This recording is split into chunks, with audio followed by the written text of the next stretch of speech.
অন্তর্বর্তী সরকার দায়িত্ব নেওয়ার পর থেকে গত 14 মাসে দেশে অন্তত 40টি বিচার বহির্ভূত হত্যাকাণ্ডের অভিযোগ এসেছে। মানবাধিকার সংস্থা অধিকারের সাম্প্রতিক প্রতিবেদনে এ তথ্য উঠে এসেছে। প্রতিবেদনে বলা হয়েছে এসব ঘটনার মধ্যে সর্বাধিক 9টি ঘটেছিল 2024 সালের সেপ্টেম্বর মাসে, আর গত 3 মাসে ঘটেছে 11টি। প্রতিবেদনটি 31 অক্টোবর সংস্থাটির ওয়েবসাইটে প্রকাশিত হয়।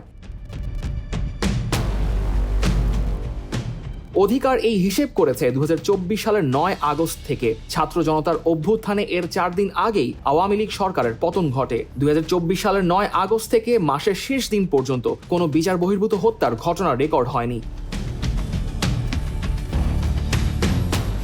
এরপর সেপ্টেম্বরে 9টি, অক্টোবর, নভেম্বর এবং ডিসেম্বর প্রতিটি মাসে একটি করে বিচার বহির্ভূত হত্যার ঘটনা ঘটে। চলতি বছরের জানুয়ারিতে 5 জন, ফেব্রুয়ারিতে 3 জন, মার্চ ও এপ্রিলে 1 জন করে মোট 2 জন নিহত হন। মে থেকে সেপ্টেম্বর 2025 পর্যন্ত এই সংখ্যা যথাক্রমে 4, 3, 6, 3 এবং 2। 40 জন ভুক্তভোগীর মধ্যে 19 জন গুলিতে, 14 জন নির্যাতনে এবং 7 জন পিটুনিতে নিহত হন।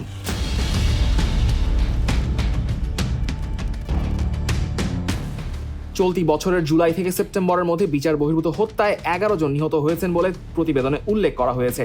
একই সময় গণপিটুনিতে নিহত হয়েছেন 153 জন। এদের মধ্যে সেপ্টেম্বর মাসে সর্বাধিক 18 জন মারা যান, যা গত বছরের একই মাসের তুলনায় বেশি। গত 3 মাসে মোট 45টি গণপিটুনির ঘটনা রেকর্ড করা হয়েছে।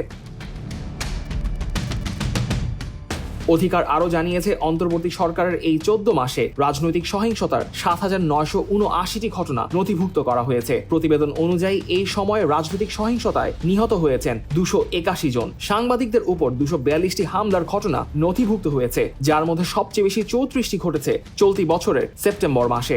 কার্যকরী সরকারি পদক্ষেপের অভাবে নাগরিকদের মধ্যে ভয় ও অনিরাপত্তা বৃদ্ধি পেয়েছে বলে উল্লেখ করা হয় প্রতিবেদনে।